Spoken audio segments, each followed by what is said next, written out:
Begin by safely raising and supporting the vehicle. If you need additional assistance with that task, please follow the link provided at the end of this video.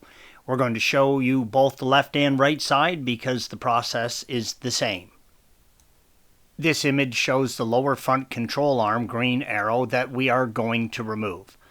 Both arms, the ones on each side, have bushings, yellow arrow, that mounts to the body, and a ball joint, red arrow, that attaches to the spindle. There should be a warning label for tow truck drivers not to pull on these suspension arms with hooks when towing. Notice the cracks, green arrow, in the dust boot that protects the ball joint.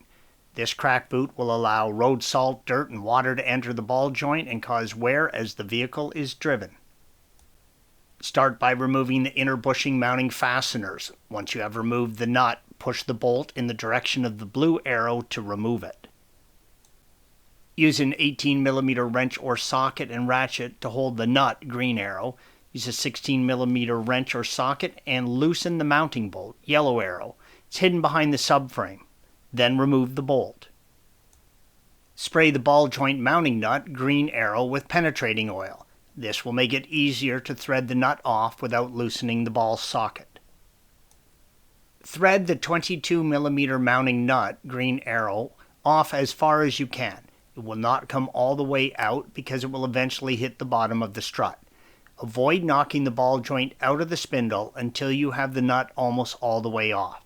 If you only loosen the nut and the ball socket starts to come out of the spindle, you will have a hard time threading the bolt off because the ball socket will just spin with the nut. If the ball socket does come loose, you can remove the strut and use a 5mm Allen socket to hold the ball joint shaft still while you wrench off the 22mm mounting bolt.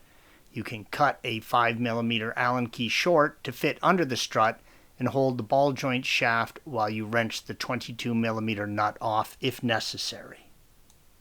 Use a splitting fork to separate the lower control arm ball joint from the spindle. Be careful and use protective eyewear at all times when you're working on your vehicle, and especially now. Installation is the reverse of removal. I find it easier to install the inner lower control arm bushing first, then install the mounting bolt and tighten the nut a little. Thanks for watching. Be sure to subscribe to our channel and check out another video in this series.